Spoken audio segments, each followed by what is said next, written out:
All is set for the boxing showdown at London's Tottenham Hotspur Stadium on Saturday. A relaxed and slimmed-down world heavyweight champion Anthony Joshua says he's aiming for a crowd-pleasing knockout win over Ukrainian Alexander Usyk when he puts his titles on the line in front of the 67,000 fans. The reigning WBO, WBA, IBF and IBO champion last fought in front of just 1,000 spectators last year at London's Wembley Arena. Let's keep it real, right? People are out to see knockouts, and I want to deliver for these people. We want to go out there and put on a clinical boxing match, but you've got to hit your opponents and hurt them. And that's exactly what we have to do as fighters, especially heavyweights. So yeah, we have to search for that knockout. Joshua successfully retained his titles with a ninth-round knockout of Bulgarian Kubrat Pulev, but the unbeaten former unified cruiserweight champion, Usyk, is widely viewed as AJ's biggest test. And we will go to the fighters' teams in a... 3 people suspected of abducting more than 100 students from a school in northwestern Nigeria 2 months ago have been arrested, police said Thursday night.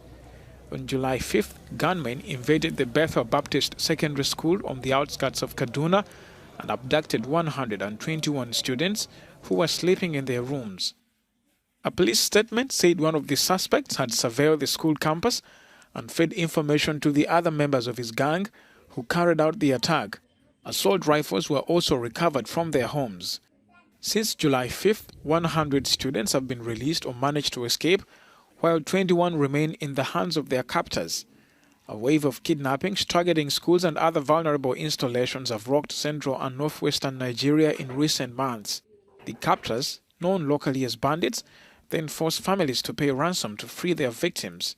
President Muhammadu Buhari has come under heavy criticism for the worsening security situation in some parts of Nigeria. Archaeologists in Morocco have identified clothesmaking tools fashioned from bone dating back 120,000 years, the oldest ever found, one of the researchers said. The team found more than 60 tools in the so-called Smuggler's Cave, less than 20 kilometers from the North African country's capital. The discovery could help answer questions on the origins of modern human behavior, said El Hajrawi, a researcher at the National Institute of Archaeology and Cultural Heritage. The importance of this discovery comes down to 2 things. These are the oldest tools known to date that have been used for sewing, so we might say that sewing was discovered here in Morocco.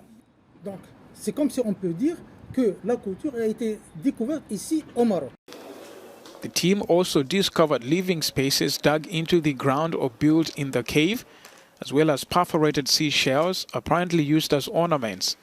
Morocco has been the location of a number of significant archaeological findings. It is true that this discovery is a major one because it connects us with tools and man.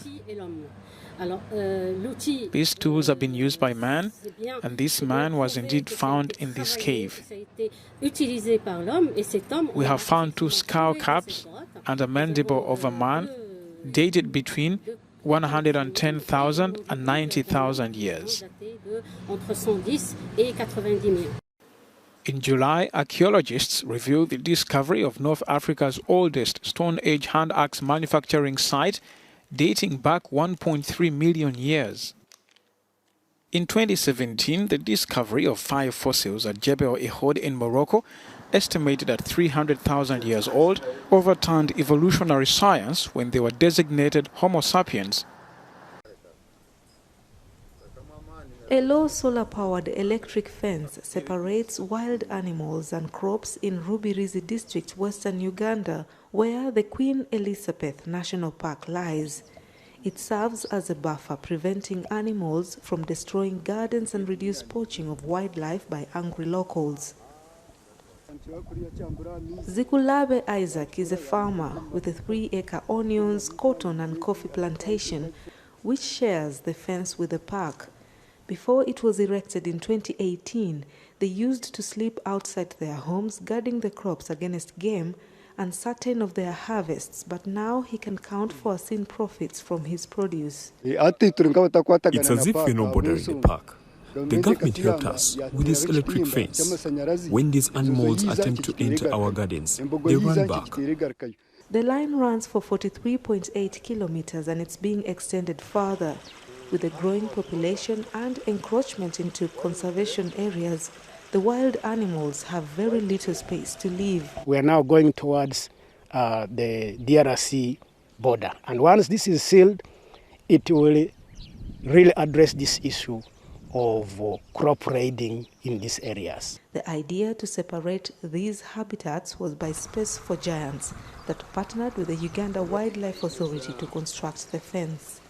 Human-elephant conflict in Uganda constitutes over 80% of all human-wildlife conflict cases. And as a result of that, there has been a threat to conservation of elephants and also threat to the livelihood of the community. This electric fence may be the answer to crop raiding and poaching for now. But with their intelligence, the animals are learning quickly how to maneuver around the perimeter. This means the government must constantly think about new ways of protecting farms, wildlife and human beings. Razia Athman for Africa News at the Queen Elizabeth National Park in Uganda. The World Health Organization's Africa regional body says the current wave of Covid-19 on the continent is easing off, but warned that the fight is far from over. The body said that fresh increases in infections should be expected in the coming months. The current surge in new COVID-19 cases in Africa is easing off, but with 108,000 new cases, more than 3,000 lives lost in the past week, and 16 countries still in resurgence, this fight is far from over. The agency is urging countries in Africa to use the intervening time of the relative dip in cases to get prepared by strengthening their capacities for a vaccine rollout. African countries have mostly relied on donations to vaccinate their populations. Leaders attending the UN General Assembly have criticized vaccine inequity in their speeches.